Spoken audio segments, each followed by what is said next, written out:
Hey everyone, Trina here, back with another mixed media art tutorial. Today we're going to do something a little different. We're going to go outside and do some painting.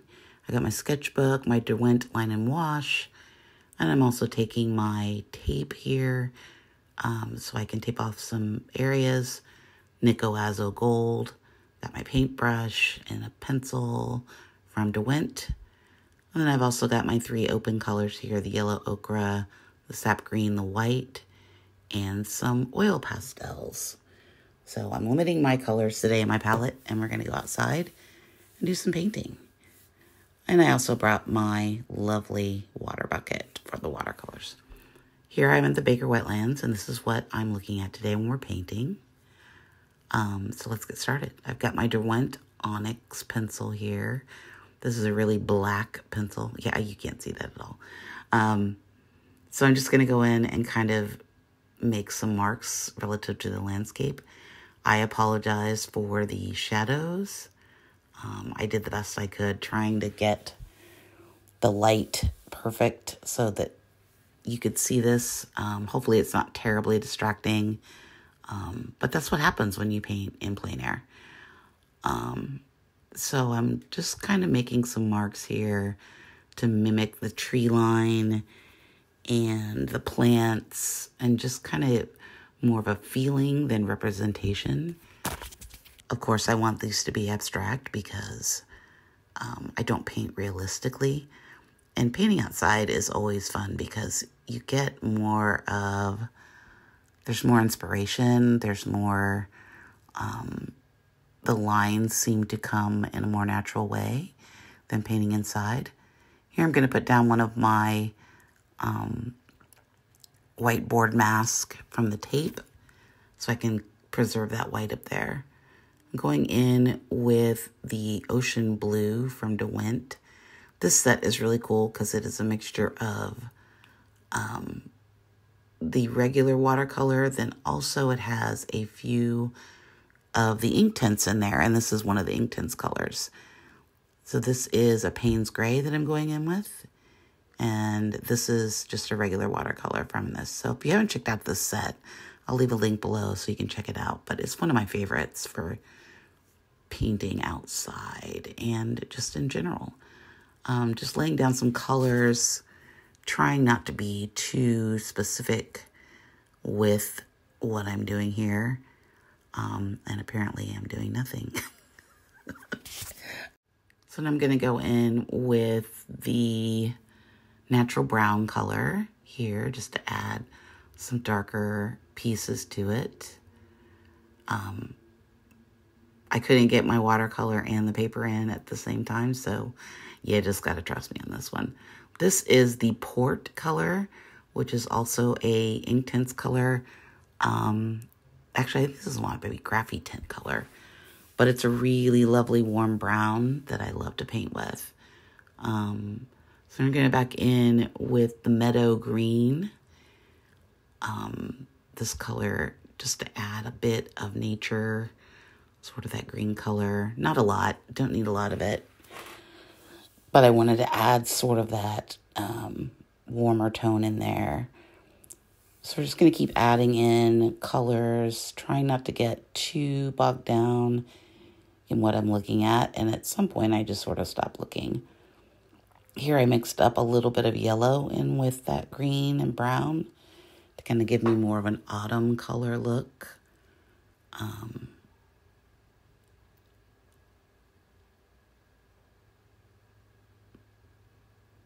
So I don't normally paint outside. Most of the time as you know, I paint inside, but it was such a gorgeous day that I simply had to get out of the house because it's 61 in November, and that just doesn't happen here in lovely Kansas, and so you have to take advantage of it.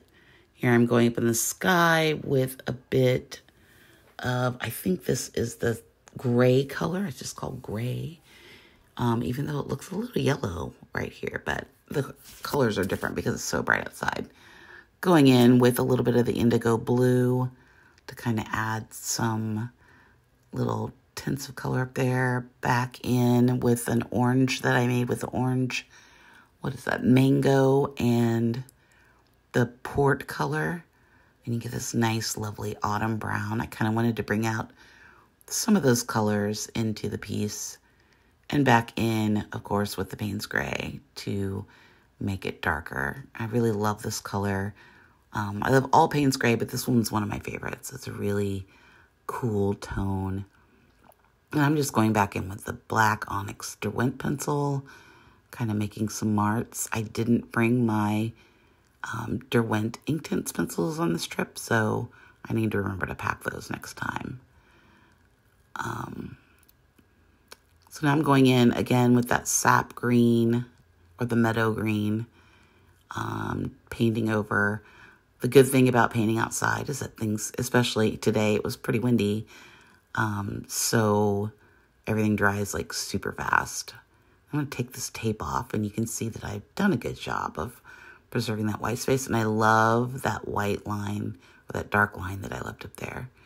Here I am going with my favorite Nico Azo gold to add in sort of a wash over top to kind of give it that overall autumn feel. I'm loving this color so much. It is Golden High Flow Acrylic. It's amazing, and it works on everything, and I will be using it forever. I just wanted to add in some pops of color, and here's where, you know, just painting from intuition comes in. These colors are probably not in the landscape, but I just kind of want to make it my own. Here I'm going in with this pumpkin color, ochre color, in the oil pastels, which I never, ever, ever use, but I thought it might be a different type of thing because you can't really blend them. They just sort of sit on top. So we'll see how this works. This is a light peachy color, just to maybe add some highlights.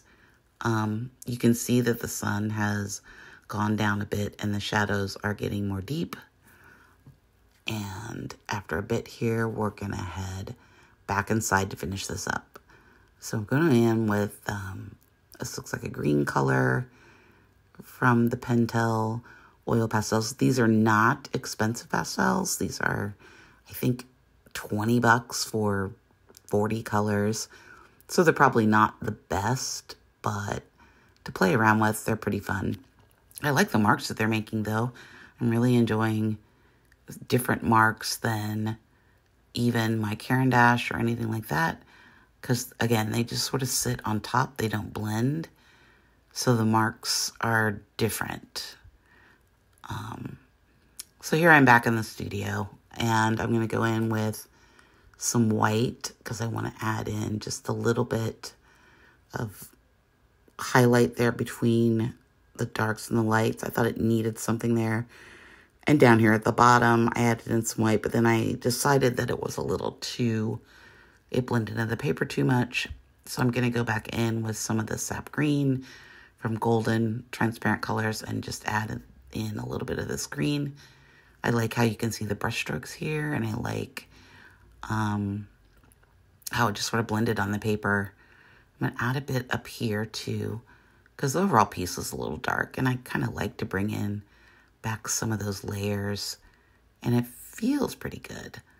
I'm going back in with this green pastel color, and like I said, I'm kind of liking how these are working over the watercolor. They don't really work over the acrylic very well, but that acrylic was a little wet, so.